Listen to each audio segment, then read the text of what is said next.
नमस्कार, capital TV देख रहे हैं आप। मैं हूं आपके साथ सोनाली। इस वक्त की बड़ी खबर आपको बता रहे हैं। पाकिस्तान के पेशावर के एक मस्जिद में बड़े बम धमाके की खबर सामने आ रही है, जिसमें 30 लोग की मौत हो चुकी है और कई घायल हो चुके हैं। इसमें तमाम अपडेट जो सामने आ रही हैं वो हमारे साथ सहयोगी हमारे जुड़े हुए हैं। युधिष्ठिर बताएंगे। युधिष्ठिर, क्या है पूरी अपडेट? देखिए, ये जो आत्मघाती हमला हुआ है वो पेशावर मस्जिद में हुआ है और जिसके बाद जो खबर सामने आई है 30 से ज़्यादा लोग इसमें मारे गए हैं, 55 से ज़्यादा घायल हैं।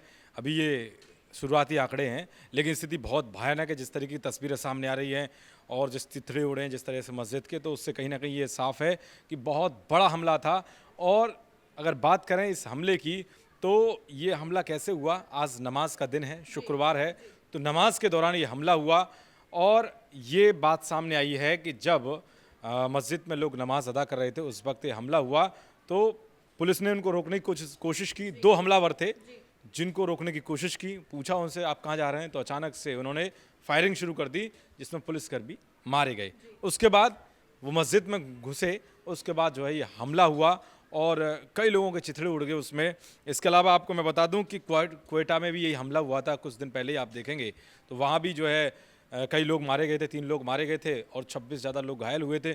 तो पाकिस्तान में कह सकते हैं कि लगातार बम धमाके शुरू हो रहे हैं। एक तरफ आप देख रहे हैं यूक्रेन का युद्ध चल रहा है, यूक्रेन और रूस का। इसी बीच ये बड़ी खबर सामने आई है कि किस तरह से मस्जिद के अंदर धमाका हुआ और लोग उसमें मारे गए कई। और दूसरी बात ये है कि कहीं ना कहीं ये इमरान खान साहब को समझना होगा कि जैसा बोओगे वैसा ही काटोगे, क्योंकि आपने जो बबूल के पेड़ जो बोए हैं, आतंकी बबूल के जो पेड़ बोए हैं, वो आपके लिए भारी पड़ेंगे। और ये सिलसिला लगातार बढ़ता जा रहा है धमाकों का। और पाकिस्तान भले ही नकारता है हो, वहाँ की हुक्मरान नकारते आए हों कि नहीं है हमारे यहाँ आतंकी नहीं है, हमारे आतंकी तंजीम नहीं है, लेकिन ये साफ करता है हमला कि तुम्हारे ही पाले हुए सांप तुम्ही को खा रहे हैं। तो ये जाहिर है कि पाकिस्तान कितना भी आतंकियों को संरक्षण दे ले, वो एक दिन उनके लिए काल के गाल बनेंगे। ऐसे में एक बड़ा सवाल, क्या कारण रहा होगा अरुण जी? क्या आप किसके तार जुड़े हैं धमाके के पीछे? देखिए, सबसे बड़ी चीज़, पहले पूरी अपडेट बता दूं। पेशावर पाकिस्तान का एक अच्छा खासा बड़ा शहर, वहाँ का जामा मस्जिद, जुम्मे का नमाज पढ़ा जा रहा था। उसी वक्त एक आत्मघाती शख्स, आत्मघाती मतलब अपने शरीर में बम बांधकर वो मस्जिद में प्रवेश करता है, जहाँ बहुत भारी संख्या में भीड़ जुटी हुई है नमाज अदा करने के लिए, और खुद को उड़ा लेता है। ऐसी स्थिति में 30 से ज़्यादा लोगों की मौत होती है, 50 से ज़्यादा लोग घायल होते हैं। एक पुलिस अधिकारी के मरने की भी खबर है। इससे एक और बड़ी जो बात सामने आ रही है कि मौतों की संख्या बढ़ सकती है। 10 से ज़्यादा लोग गंभीर बताए जा रहे हैं। अब आपने पूछा कि इसके कारण क्या हो सकते हैं, तो देखिए, इसके कारण के 2 आयाम हैं। पहला कोई कारण नहीं है, जैसा हमारे सहयोगी युधिष्ठिर ने कहा कि जैसा बोओगे वैसा काटोगे। एक तो कारण है कि आतंकियों का पालन पोषण, संरक्षण, खाद पानी देकर उन्हें बड़ा करना, सयाना बनाना।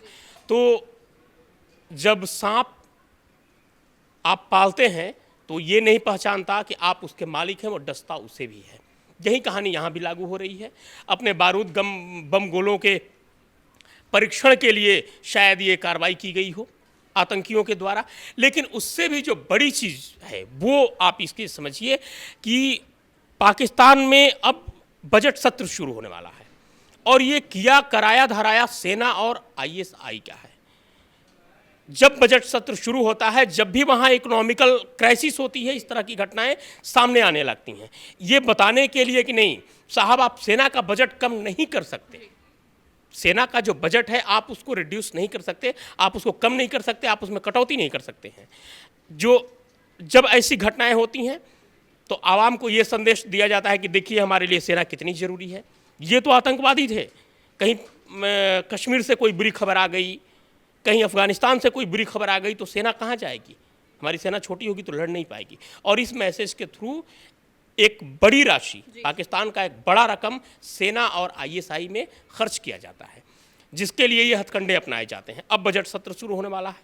बजट सत्र से जस्ट पहले ये घटना कर दी गई। इकोनॉमिक क्राइसिस है, इमरान खान कटोरा लेकर पूरी दुनिया में घूम रहे हैं, और ऐसे सिचुएशन में यदि जनता डिमांड करती है कि आप टैक्स कम करिए ताकि हमें सहूलियत मिले, हमें राहत मिले, लेकिन सरकार कहती है कि नहीं, हम सरकारी खर्चे, सेना के खर्च और खुफिया एजेंसी के खर्च को कम नहीं कर सकते हैं। भले आप पर टैक्स लादा जाए, पेट्रोल 130 से 135 रुपए लीटर आपको लेना पड़े, लेकिन हम इन खर्चों में कटौती नहीं करेंगे। और इसे जनता को बताने के लिए इस तरह के हथकंडे अपनाए जाते हैं, इस तरह की घिनौनी कार्रवाई की जाती है ताकि भय बना रहे और उस भय की वजह से जनता सेना पर, सरकार पर और आईएसआई पर कोई सवाल न उठाए। तो अभी तक बताया जा रहा है कि 30 लोगों की जो मौत हो चुकी है, 50 लोग घायल हो चुके हैं और आंकड़े भी सामने आते जा रहे हैं। ऐसे में अब मैं अपनी सहयोगी अंशिका से सवाल करना चाहूंगी। ऐसे में सरकार पर बहुत सवाल उठ जाते हैं। अंशिका, क्या कहना चाहेंगे?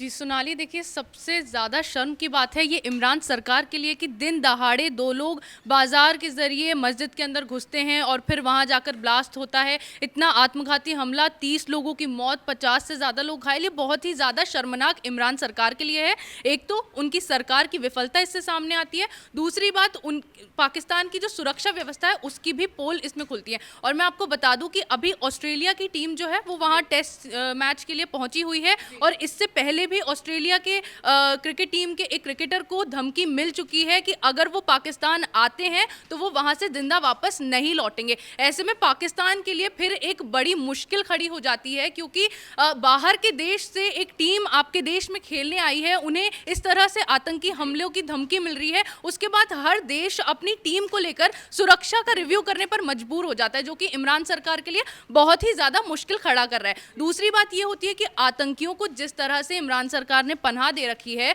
उसे लेकर पहले ही पाकिस्तान को एफएटीएफ में घेरा जा रहा है। पाकिस्तान ग्रे लिस्ट से बाहर नहीं आ पा रहा है, फिर उसके बाद इस तरह के हमले सामने आ रहे हैं। वहीं जनता भी इमरान सरकार से नाराज है। और तीसरी बात मैं आपको ये भी बता दूं कि विपक्ष भी अविश्वास प्रस्ताव लाने की पूरी तैयारी कर चुका है इमरान सरकार के खिलाफ। ऐसे में जो ये हमले, जिस तरह की बातें हर रोज पाकिस्तान को लेकर सामने आ रही है, उसके बाद अब इमरान सरकार के लिए मुश्किलें बढ़ती जा रही हैं और ये भी माना जाने लगा है कि आगे आने वाले चुनाव में अब इमरान सरकार का वापस आना तो नामुमकिन ही समझ लीजिए आप। जी अंशिका, तो रूस और रशिया और यूक्रेन के महायुद्ध के बीच इस वक्त की बड़ी खबर पाकिस्तान के पेशावर की एक मस्जिद में बड़े धमाके की आ रही है। इस खबर पर हमारी नजर बनी हुई है। कैमरामैन भोला के साथ मैं सोनाली, कैपिटल टीवी। मैं राजनीति करता नहीं, पर राजनीति को बहुत गहरे तक समझता हूं। मैं लोगों के बीच रहता हूं, लोगों के मन को अच्छे से जानता हूं।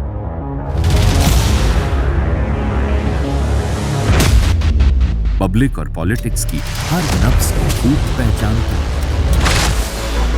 संघर्ष की सियासत से सत्ता के सिंहासन तक मैं हर खबर से खरा सच निकालता हूं। ना कोई दौड़, ना कोई race. Capital TV, Uttar Pradesh.